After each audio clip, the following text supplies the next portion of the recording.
Well, we didn't sell it to NBC right away. We tried all the networks.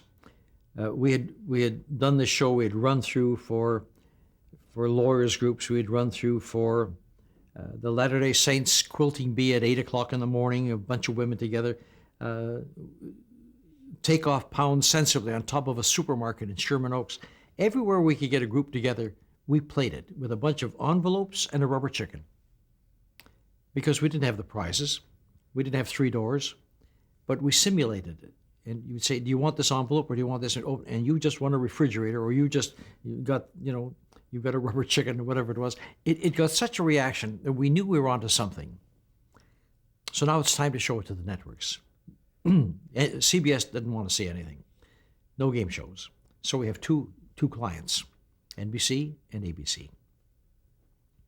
When you only have two clients to sell to, that can be tough.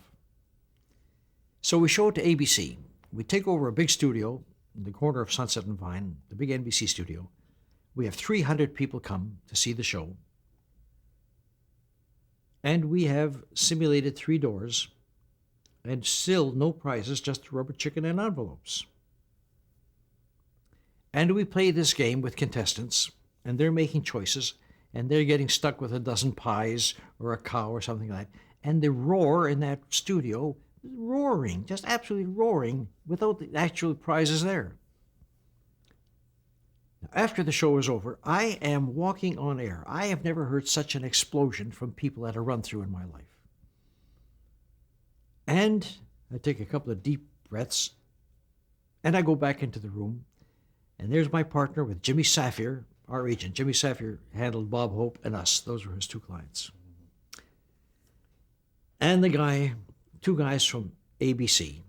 I think it was Army Grant and a gentleman named Dunn, I think it was. And Haydos and myself. And I walk back there and I see long faces. And I said, why the long faces? Didn't you hear that reaction out there? Quiet. I think it was Army Grant who said, yeah, that was great. But what do you do the second day on the show? What do you mean, what do you do on the second day? Well, you get all these reactions, but tomorrow, what do you do? I said, well, what do you do anywhere? More of the same. That's what game shows are. Little variations, you do more of the same. He didn't like it. His assistant, Mr. Dunn, looked at me and said, I loved it. He loved it. But Army didn't like it. And Safir, a crusty old guy, says, well, he's just talking like that. And I looked at Haydos, and Haydos looked at me, and we went home. About 3 weeks later, we showed it to NBC. Bob Aaron and Jerry Chester, again, the same staff. Haydos, myself, Jimmy Safir, same production, same reaction. A new crowd, all screaming and yelling over rubber chickens and envelopes. We know we've got something here. We go backstage, and Jerry Chester says, you will not believe this. What do you do the second day? I look at Haydos. I can't believe my ears. I look at Jimmy Safir. Bob Aaron is biting his nails. He loved it. In both the cases, the assistants loved the show, and the guys in charge said no. That night, Haydos and I went across the road to a restaurant, and I don't drink. But I think I had a double martini. I don't know what I had. All I know is, for a man who doesn't drink, I don't think I should have driven home that night.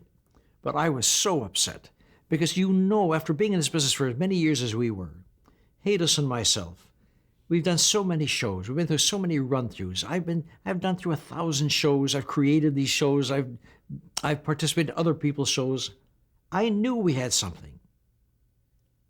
Turned down twice in 3 weeks with the same reaction. What do you do the second day? Now this is, I forget when this was. This was maybe January or something like that, February. Bob Aaron went back to New York, and he was not going to be refused. He pounded and pounded on Jerry Chester, and he says, I like the show. You got to make a pilot. You've got to make a pilot. And he wore him down. And Jerry says, okay, make a pilot. I couldn't believe our good luck. Bob Aaron called me and says, you're going to make the pilot. We make the pilot in April of 1963. Now we've got it set. Now we've got 3 doors. Now we've got the real prizes. Now we've got the real zonks. Shall I tell you how good a pilot it was? I got a call from Aaron Beckwith, a guy I knew back in New York with BBD&O. He called me and says, Monty, I just saw the best pilot I've ever seen of a game show. It's your show called you. What is that show again? I said, let's make it. Yeah, let's make a deal. That best thing I've ever seen. Terrific. Well, we're going to get an order. No, we're not. April, May, June, July, nothing. Forget it. It's gone. I think it was the end of September. Bob Aaron wins. He says, we've had one show after another, and that station, what time was it? Was it 1:30 or something like that? He said, one show after another, 13 weeks on out. 13 weeks on out, we can't get it. He says, I've convinced Jerry Chester that we should put the show on starting in January. Can you get it done? Of course, give us run-up time. We'll have it ready for, we'll tape it in December, latter part of December for starting on January the 2nd, 1964. Well do I remember that day, or that night. I have a little bit of a cold. We're going to do our first show, December the 16th, 1963. December the 16th. I'm nervously walking up and down backstage. I open up a new package of Marlboro cigarettes. I take out a cigarette, I light it up, doesn't taste good, I got a cold, I throw it down, I stomp on the cigarette.